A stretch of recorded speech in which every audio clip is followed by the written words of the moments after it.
So hi everyone, thank you for joining today. My name's Afia Asher and I'm Stakeholder Engagement and Communications Manager for the local authority-led delivered schemes for Department of Energy Security and Net Zero. I'm joined today by Katie Hipkiss, who's the research lead at the National Housing Federation, who will explain how data can be used to shape strategy. And we'll also hear from Marianne Cuthbertson, the Equity, Diversity and Inclusion Lead at Incommunities, who will explain how the NHF EDI tool helped shape their EDI strategy. But before we introduce Katie and Marianne, we'll hear opening remarks from Charlie McBride, who's our Deputy Director of Strategy and Critical Enablers, who leads on data, counter-fraud, people and finance, strategy and delivery. And Charlie will talk about the importance of this type of event and also the work he's leading on in Project Amaze. This is the last of 5 events that we've been running as part of our brand new retrofit series, focused on equality, diversity and inclusion, and how housing retrofit can best represent the communities it aims to serve. We've been running a virtual series of events across March and April with the aim of increasing registered providers and local authorities and the wider supply chain's awareness and management of diversity, all in relation to housing retrofit. So without further ado, I'll hand over to Charlie. Thank you very much, Fifi, and it's a pleasure and a privilege to be here amongst some of my own DESNES colleagues, but also such a august list of external friends. So I work as a Deputy Director here in the Department of Energy Security Net Zero in our Net Zero Buildings Directorate. And essentially what we're in the business, of course, as most of you know, is kind of giving away money, isn't it? You know, we are responsible for the Social Housing Decarb Fund and the Home Upgrade Grant and the local authority schemes where, you know, enormous sums of money are bid for and are parcelled out to grant recipients to turn these into energy efficiency retrofits for householders or real people. It's more difficult than it sounds to give away that money, isn't it? As delivery colleagues will no doubt agree. And something we've been working on very much over the last couple of years is trying to get better and better, sort of, you know, every day, every week, every month at delivery. And you don't need me to tell you that the political policy dimension is often uncertain, isn't it? In the last 12 months, we've seen the government set out some policy imperatives and then sort of walk them back a little bit. And then, you know, everybody knows that there'll be a forthcoming event later this year where we will be in a different kind of policy situation in all likelihood. So against that background of shifting sands over policy and regulation, it's very important for us in the delivery world to try and make sure we are moving forward and we are making a difference to actual citizens. And with that in mind, some colleagues in my team, notably David Harris and Jasmine Chana on this call, work very hard to make sure we apply real-time data insight to everyday decision making. So it's important to us that data is not just a kind of scientific or sort of arcane concept somewhere out there in deep space that we think, oh, we want data, we want statistics, we don't care if they're 5 months later. We are very much concerned with dynamic decision making through data. The number of Ds in there, isn't there? So that's our philosophy, that's our concept. Fifi mentioned Project Amaze. That's just a pretentious title for a continuous improvement initiative we have. The Amaze is named after 5 different Greek spirits. I won't bore you with the details now. But we're trying to make sure we have the attention to detail to make sure that our data journey is a good one. So that's all I want to say, really, just to express my personal commitment to this on behalf of my director, Selwyn Brown. And I'm very much looking forward to hearing the content of this important session. Thank you very much for that intro, Charlie. And we'll just hand over to Katie. Thank you. I'm Katie. I'm research lead at the National Housing Federation. And I'm going to talk about a programme of work we've been doing to improve equality, diversity and inclusion workforce data across the housing association sector. So just to quickly highlight what I'm going to cover in this. So I'm going to start with talking about our NHF EDI Data Tool, what it is and how you can use it to understand your workforce, and also why data is important to the EDI agenda. We used the EDI Data Tool to collect data from housing associations about their workforce, and we used this to build a report. So I'll talk about the key findings that we gathered from that data collection, which took place last year. And I'll also talk about some insights from some regional roundtables, which took place earlier this year, where we presented results from regional breakdown of the EDI data and had discussions which tended to focus on challenges of collecting workforce EDI data and some ways of overcoming those challenges. So in November 2020, the NHF launched our Insight Review, which was with Housing Diversity Network on equality, diversity and inclusion in the housing association staff in England. And this Insight Review exposed some data gaps. And it also showed that where we do have EDI data, we've got quite a long way to go. So the NHF's solution to overcoming data gaps in the sector was to develop an EDI data tool. And we first published this in April 2021. So the tool is an Excel-based tool. It allows housing associations to, in England, to compare the characteristics of their workforce to the population where their stock is located. And you can also compare the characteristics of your workforce to your residents. So that might be useful in understanding if your residents' characteristics are quite different from the local population, for example. And it also allows you to compare the characteristics of your executive and board members to your staff, which can highlight any areas of underrepresentation within leadership positions. And it includes questions on all protected characteristics, as well as caring responsibilities and socioeconomic background. But really, the data tool is intended just as a starting point for conversations. So it can help you to identify areas of underrepresentation, where diversity is lacking, and help you to identify where to focus on, therefore making improvements. And it also provides a way of then measuring progress towards greater equality and diversity. So just why is EDI important? Hopefully, there have been lots of presentations around this already, but we're a sector driven by our social purpose. So tackling inequality is at the heart of who we are as organisations. So there is this really clear moral case for EDI and for greater equality, diversity and inclusion within the sector. But our 2020 Insight Review also found a really strong business case. So it found that talent could be found all around us, and attracting from the widest possible pool creates competitive advantage. So you don't want to miss out on all the available talent. Diverse teams, especially at board and executive level, make better decisions. They ensure that people can flourish and create a solid foundation for inclusive cultures. And also people trust those who reflect the diversity of the people that they lead, the customers that they serve, and the communities in which they're rooted. So why is data critical to EDI? So data not only improves transparency and accountability, but it can also lead to change. And a really good example of this is the requirement to publish gender pay gap statistics actually led to a 1.6 percentage point narrowing of the gap amongst affected employers. So collecting EDI data can highlight possible inequalities, and that allows you to investigate underlying causes of those inequalities.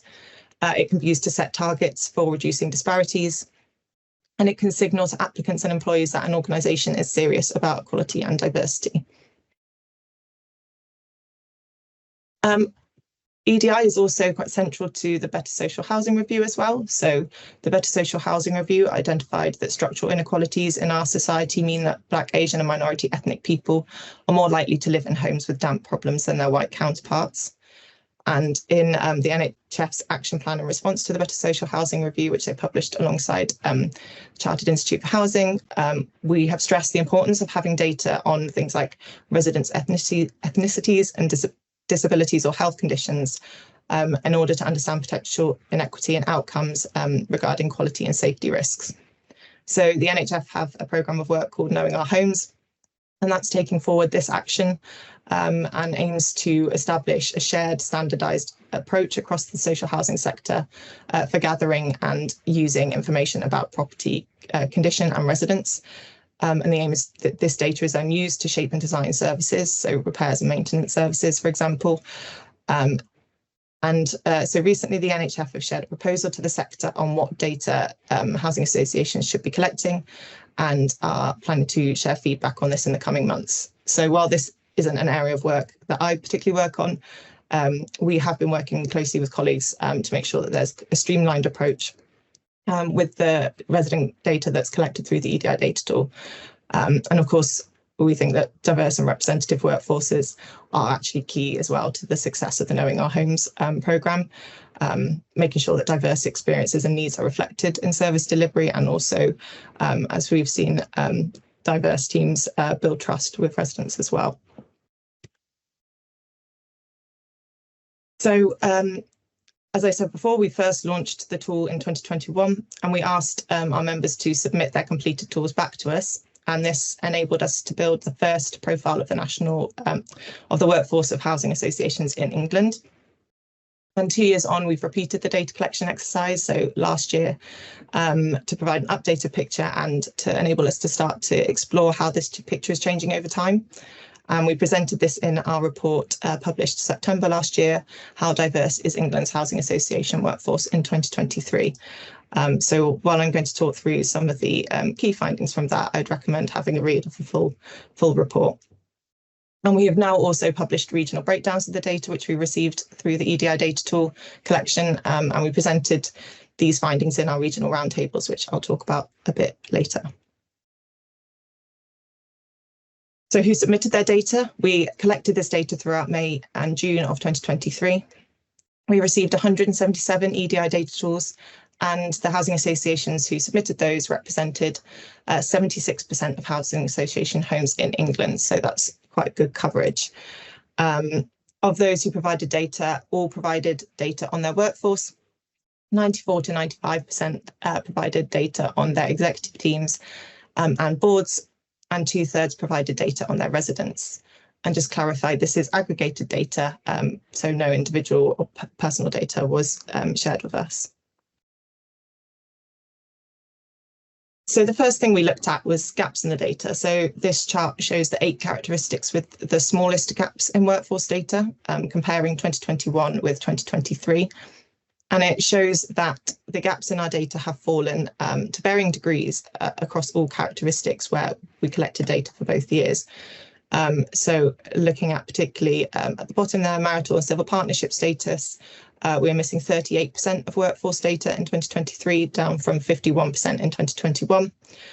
Sexual orientation, we are missing 22% in 2023, down from 35% in 2021. And gender identity as well, which is on the next slide. So in terms of gender identity, we're missing just over half, so 52% of workforce data in 2023, compared to nearly 3/4 in 72% in 2021. So that feels like really good progress, but still missing half the data. So there's still quite a bit of a way to go there. So this chart here is showing the 7 characteristics with the largest gaps in workforce data. And the largest gaps in our data, as they were in 2021, were still around socioeconomic background. So those are the 3 characteristics at the bottom of this chart, which is parental occupation at age 14, attendance at independent school, and eligibility for free school meals. And then caring responsibilities just above that. So that's whether they had dependent children and provision of informal care. And we're still missing over 90% of data on these characteristics for our workforce, and over 70% for data on executive and board. So these characteristics are important to collect, even though we're missing quite a lot of this data. This is something we're really focusing on improving. So under the Equality Act 2010, for example, people with caring responsibilities are protected against discrimination by association. So, for example, if they care for someone who is elderly, then they're protected by age discrimination, or if they care for someone who is disabled, then they are protected under disability discrimination. So you can see that without having this data, it will be difficult for employers to really fully understand effectiveness of any flexible working policies and how they're kind of creating inclusive workplaces with opportunities for progression for people with caring responsibilities. And additionally, we get a lot of questions about why we're collecting data on socioeconomic background. But the questions that we've included are recommended by the Social Mobility Commission, and they did extensive research to develop those questions. And we also think that knowing the socioeconomic background of our sector's workforce can really help us to understand how well as a sector we're supporting social mobility and creating socioeconomic diversity, which I think is particularly important given the sector's role. So something else we looked at is inclusion. So to understand inclusion, we looked at the proportion of people who responded prefer not to say to a question. And that can indicate that they don't feel safe or comfortable in disclosing this information about themselves. So that could be due to a number of reasons. It could be because they have concerns with the security of the data. They are concerned about how that data might actually be used by their employer. And they don't feel they can be their full self at work. So the characteristics that people were least likely to disclose were religion and sexual orientation. So 6.4% of the workforce responded prefer not to say when asked about their religion, and 6% chose not to disclose their sexual orientation. If we look at, for example, gender identity, we see that more people chose not to disclose their gender identity than reported that their gender identity is different from their sex at birth. So this might indicate that they don't feel they can be their full self at work. But we've also been hearing how it could be related to feeling unsafe outside of work as well. So the key areas of underrepresentation from our 2023 data collection. So disability representation, there's underrepresentation of disabled people and people with long-term conditions across all workforce groups. So only 9% of the workforce, sector's workforce have a disability or long-term condition, and that compares to 24% of the population and 29% of residents. So we could look at data from DWP that tells us that 16% of the population are disabled, of the working population disabled. So this is actually lower than the proportion in the population and in residents, but still shows we're still a way off being representative of the working population. But we also think it's important to recognise there will be some disabled people who want to work, but workplaces aren't inclusive enough for them. And as a sector, I think we want to remove these barriers so that all disabled people who want to work can.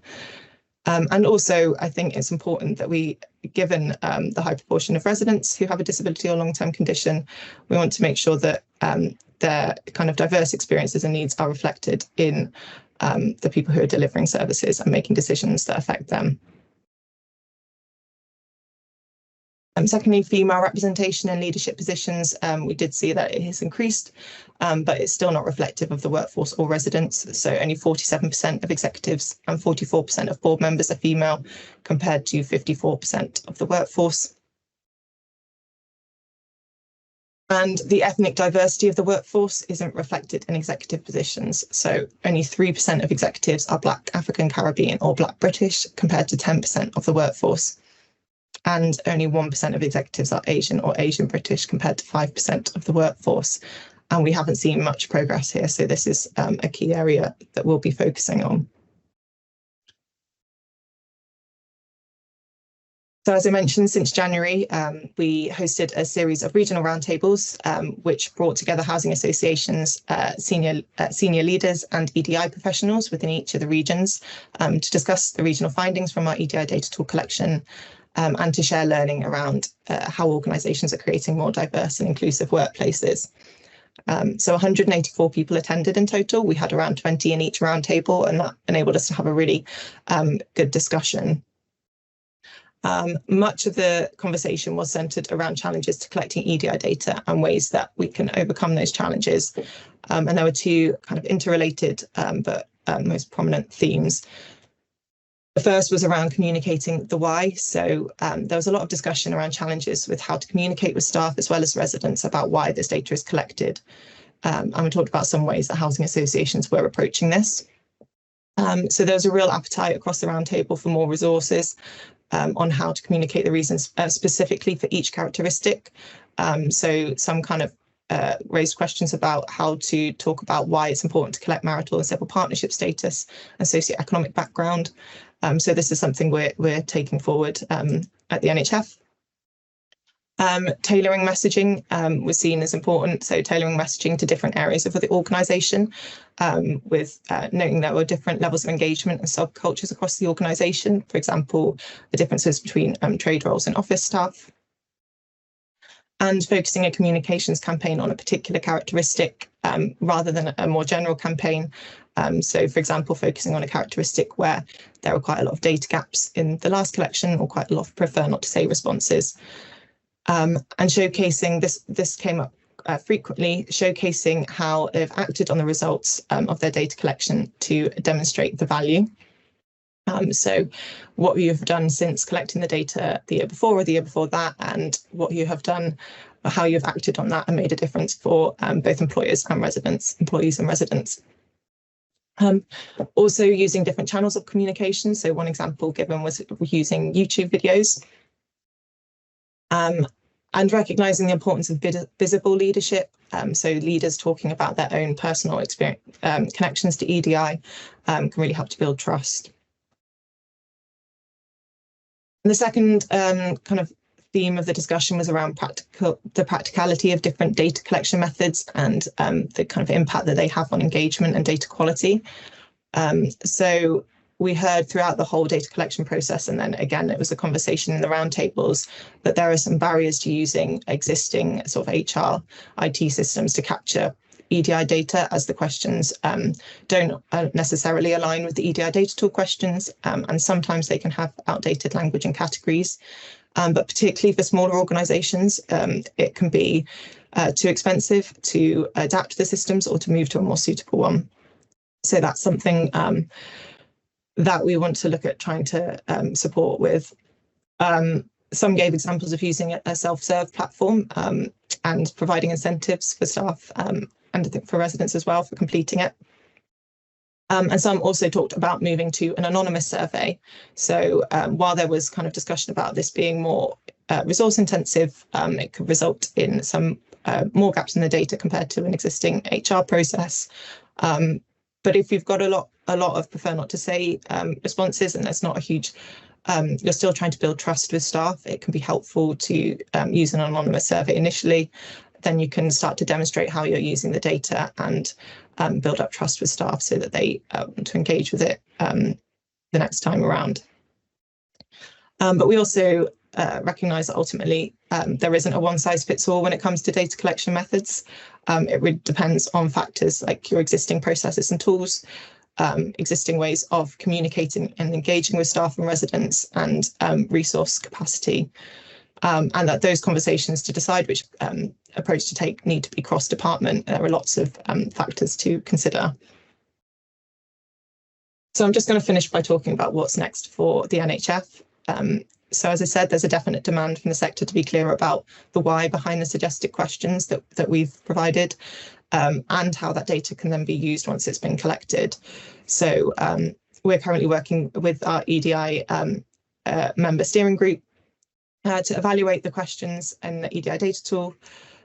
We want our report to be comparative to previous years, so these won't be dramatic changes, but tweaks to ensure the questions are still fit for purpose. And we're hoping to publish some good practice notes on why, how and what to use the data for, which we're hoping to publish at our Housing Community Summit in September. We're planning to collect the data again in 2026, and we hope to encourage more organisations to use the EDI Data Tool so that we can establish more consistency across the sector and continue to close those data gaps. And while we're doing that, we're looking, building on feedback and as we adapt the next iteration of the tool. And that's everything from me. Thank you. Thank you, Katie. That was really helpful in sort of highlighting the benefits of the tool and the challenges around collecting the data and ways in which we can address some of those gaps. So now we can hand over to Marianne, who will explain how the NHF EDI tool has helped shape their strategy at Incommunities. So handing over to you, Marianne. Lovely, thank you so much. Hi, yes, as mentioned, I'm the Strategic Equity, Diversity and Inclusion Leader in Communities. As well as that, I'm also part of the National EDI Steering Group through the National Housing Federation, and I co-chair a regional EDI steering group for Yorkshire and Humber. So very much in support of the NHF EDI Data Tool, and I just want to talk a little bit about how it's helped shape some of the work that I lead in communities. I just want to take a step back with the first slide and just focus on developing EDI strategies and, you know, just each stage of it, how that can be informed by the data tool collection. As Charlie mentioned in the introduction there, you know, that need for a data-driven approach to embedding equity, diversity and inclusion is crucial. So at the start needs to be part of your vision, your mission, your goals, however each organisation, you know, poses that. And that's how you build trust, that it's not just something you're doing for the sake of doing it. So it's very important that you have that clear vision about why you want to do more work around EDI. Identifying key stakeholders, building those key relationships is obviously very crucial. Defining your goals and your targets, again, that's very much helped by having a data-driven approach and having that ability to sort of benchmark across the sector. Really sort of exploring options with stakeholders, having as much where possible a co-creative approach to developing EDI strategic action is really key, and that's how you take everyone on a journey with you. And then, of course, allocating resources and taking action and developing your strategic delivery plans. But I just wanted to start off with that first slide, just to sort of, at the heart of all of this, I do see the NHF EDI Data Tool, because I see it as being a great sort of vessel for that benchmarking, for that understanding of what's happening across the sector. The regional breakdown is really helpful as well to sort of really pinpoint those areas of focus of underrepresentation that you may want to address. But at each stage, it can inform how you develop your strategic actions. So, and that's what I've found it's really helpful with at Incommunities. So just a little bit on the work, how it's helped with the work that we're delivering here. We're currently just coming to the end of our first short-term strategic EDI plan, which had 4 clear goals around our customer, our colleagues, education, you know, learning and development, and our practices and procedures. We probably will be changing those up a little bit and move into a longer EDI strategy. But across each of those goals, the NHF EDI Data Tool has shaped some of the action that we've delivered as part of this. Around our customers, it's informed our customer data dictionary that we've created, which is very much, it shaped our colleague data, EDI data dictionary as well, which has brought that alignment to what information we're collecting for customers and colleagues. And we've used the EDI Data Tool to really inform that. As I've said, our colleague data has been informed by that as well, but equally we're getting into that habit of promoting EDI data on an annual basis, so that again, it's what you're trying to do when it comes to data is to build that trust. As Katie mentioned, there is some issues around why you're doing this, and that question of why is very important. So when you form that habit around it, I think it's easier for people to understand what the benefit is and to see the progress that we're making there and how it's helping shape actions that we're leading. Around our third goal, you know, as was mentioned through Katie's presentation, the lack of diverse senior leadership is something that is a key focus that we want to make some progress with at Incommunities. And as part of that, it's informed our decision to embed inclusive leadership workshops for all our leaders that I've designed and I deliver to across our organisation, just to really sort of embed that culture of psychological safety with our colleagues, and equally, you know, how we can sort of encourage a culture of champion each other and champion all our staff. And around our fourth goal, it's really informed our diverse recruitment strategic actions, which, there is some actions that we've taken so far, but there is a lot of work to be done around that, which I think is common across the sector. But it's really helped to inform the measures and targets that we're setting to really make some progress there as well. So thinking about our just some measurable insights that I just wanted to touch on from this, just some progress that we've seen. Our colleague EDI Data disclosure has improved with us progressing. We're now doing our second annual colleague EDI Data collection, and we're sort of really sort of building that to be in very much an annual campaign as part of our wellbeing and inclusion campaigns that we deliver throughout the year. But we have found that as we've started to expand that more, our disclosure has improved. That's a real sign that you are building trust around collecting EDI data. So we're pleased with that, and we want to see that continue to progress. There's a very clear alignment now with our EDI data collection between our colleagues and customers, and still some work to come there about how we're going to go about collecting those data as with other organisations, but at least we have that understanding that linking to the Better Social Housing Review and the need to understand your customers, we're not just prioritising one area as in being our workforce, we're looking at our customers too, which is vital when it comes to service delivery and design. Some of the actions that we've done so far around diverse recruitment have resulted in quite a significant increase in ethnically diverse candidates at the final interview stage. We're now collecting data at each stage, so at first application, telephone screening, and final interview. Again, there's still a lot of progress. That 40% increase is over a 12-month period, but there's still a lot of action that's needed around there. But it's helped us to pinpoint that there is work needed at that interview stage and our onboarding and our initial onboarding process as well. So really starting to help us hone in on those areas that we need to focus on. Just some of our next steps that's coming up again that's been really informed and shaped by the EDI Data Tool. Our customer data dictionary has been defined, so we're moving to that next stage, which is how can we go about collecting that data. Still a lot of questions around that. No final sort of consensus on how we're going to do that, but there is going to be, I imagine, some sort of a customer census, and it's been really helpful attending some of the sessions through the NHF have been delivering around the EDI Data Tool, because a lot of that best practice is being shared. A lot of other housing organisations are doing similar sort of customer census, and it's been good to see the progress that they've made there and how they've gone about engaging customers with EDI data. Around our second goal, we've really sort of looked at how we can improve the categories and the insights that we're having around data, EDI data. So we've opened up more around gender identity, disability, and neurodiversity as a separate section.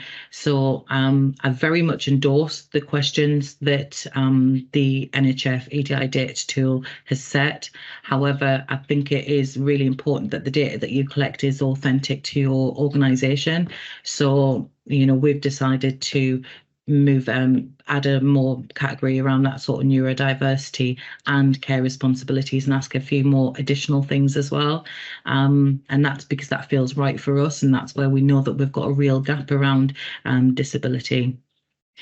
We've got targets set within our strategic plan to reduce prefer not to say, which seems like a good point for us to start at, because we're still building that trust. Our journey around EDI is still quite new. I've been in post just under 2 years, so to make sure that we've got a target that we can that is achievable, but equally that will show that we're building that trust with colleagues, reducing that prefer not to say is a sort of key threshold that we want to achieve. Our next colleague EDI data census is scheduled for May, and we're really sort of making sure that that's championed by our EDI network of colleagues and our senior leaders that are involved as well, just to make it a sort of key campaign for our calendar year, and allowing all colleagues to make sure they're completing that. Our inclusive leadership workshops, I'm delivering those as part of our overall manager capability program. Currently, I've delivered 5 cohorts, but we have a target for all leaders to have completed that by the end of 2024. Again, that's a way to sort of really empower leaders to be involved with our EDI journey and champion that and bring their be role models for their colleagues to sort of embed this within our culture. So we're really looking to do that cultural shift through our inclusive leadership workshops. Our next phase, we're developing our next phase of our diverse recruitment strategic actions in partnership with the recruitment agency that we work with, really wanting to make some real progress on there and look at some long-term actions that we can sort of embed to not just from an ethically diverse point of view, but from a disability point of view, from all the characteristics, and equally from that emboldened point of view, and how can we retain staff more effectively. We've just released our second ethnicity and gender pay gap report, and our first disability pay gap report as well, with some actions around there that we're looking to do. And our next EDI strategic plan is scheduled for release in the summer, and we'll be looking there'll probably be an annual delivery plan, but we'll have some overall EDI strategic goals which will stretch a bit longer than just that 1 year, in line with our corporate strategy, our 5-year corporate strategy as well.